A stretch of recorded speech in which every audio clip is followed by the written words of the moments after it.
Assalamualaikum warahmatullahi wabarakatuh. Di sini saya perwakilan dari kelompok 5 mata kuliah MSDM ingin mempresentasikan materi kelompok kami, yaitu analisis pekerjaan, desain organisasi, dan analisis beban kerja. Izinkan saya untuk memperkenalkan anggota dari kelompok kami. Yang pertama, saya sendiri, Gita Cahyani, dengan NPM 0211200352. Selanjutnya, Enina Nurlailawanti dengan NPM 021120381. Selanjutnya, Ariska Putri Ramanda dengan NPM 021120375. Selanjutnya, Malisa Diniyah dengan NPM 021120348. Dan yang terakhir, Fatimah Azahra dengan NPM 021120369. Berikut kami akan menampilkan presentasi dari kelompok kami. Analisis pekerjaan, suatu aktivitas untuk mengkaji, mempelajari, mengumpulkan, mencatat, dan menganalisis ruang lingkup suatu pekerjaan secara sistematis. Prinsip-prinsip analisis pekerjaan. Yang pertama, analisis job list, yaitu mengelompokkan pekerjaan menjadi susunan bagian penting, memeriksa, dan menyusunnya kembali dengan cara yang memudahkan pemahaman dari pekerja. Yang kedua yaitu jobs not people, yaitu tidak menyangkut performa, gaya, karakter, karir, sejarah, atau hal lain yang menyangkut tentang karakter pribadi dari pekerja. Selanjutnya yaitu facts not judgment. Bukanlah peran analisis untuk membuat penilaian tentang pekerjaan, melainkan tugasnya adalah mengkomunikasikan informasi faktual sejelas mungkin. Dan yang terakhir yaitu the job as it is now. Peran analisis adalah untuk mendokumentasikan pekerjaan sebagaimana pada titik waktu tertentu. Job design, suatu rincian tugas yang harus dilakukan pekerja agar mereka dapat bekerja secara efektif dan efisien. Manfaat job design. Pertama, input karyawan. Kedua, pelatihan karyawan ketika jadwal kerja atau istirahat. Keempat, penyesuaian. Tujuan job design. 1. Fleksibilitas dan kemampuan melaksanakan proses kerjasama secara horizontal dan hierarki. 2. Minat tantangan dan prestasi menjadi optimal. Ketiga, efisiensi operasional, produktivitas dan kualitas pelayanan menjadi optimal. Keempat, tanggung jawab tim ditetapkan sedemikian rupa sehingga bisa meningkatkan kerjasama dan efektivitas tim. Selanjutnya, ada pendekatan job design. Yang pertama ada pendekatan klasik.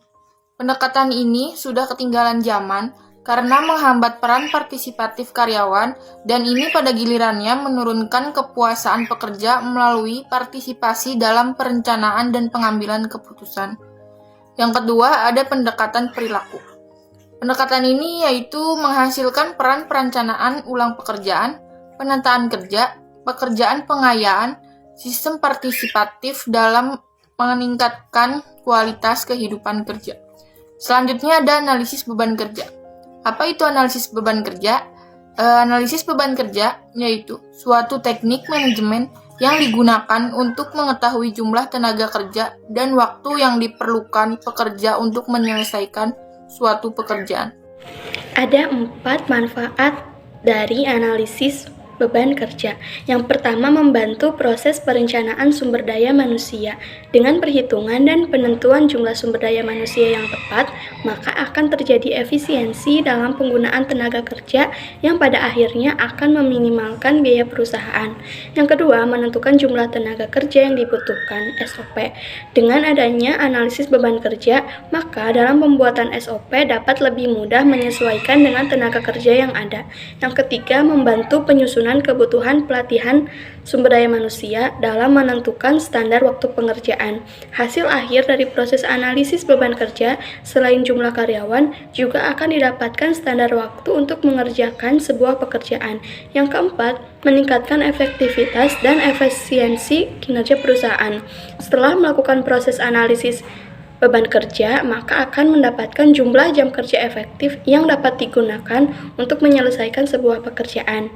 Dengan mengimplementasikan proses analisis beban kerja, maka diharapkan perusahaan dapat memperoleh tingkat efisiensi yang lebih baik atau tinggi dari kinerja para karyawannya, yang pada akhirnya akan meningkatkan tingkat produktivitas perusahaan.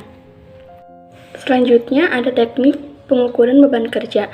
Pengukuran beban kerja dilakukan untuk memperoleh informasi mengenai efektivitas dan efisiensi kerja dari suatu perusahaan yang dilakukan oleh pekerja dalam jangka waktu 1 tahun. Ada 3 kategori pengukuran beban kerja. Yang pertama, pengukuran subjektif. Pengukuran ini didasarkan kepada penilaian dan pelaporan oleh pekerja terhadap beban kerja yang dirasakannya dalam menyelesaikan suatu tugas. Pengukuran jenis ini pada umumnya menggunakan skala penilaian atau rating scale. Selanjutnya, pengukuran kinerja, yaitu pengukuran yang diperoleh melalui pengamatan terhadap aspek-aspek perilaku atau aktivitas yang ditampilkan oleh pekerja. Yang terakhir, pengukuran fisiologis, yaitu pengukuran yang mengukur tingkat beban kerja dengan mengetahui beberapa aspek dari respon fisiologis pekerja dalam menyelesaikan suatu tugas atau pekerjaan tertentu.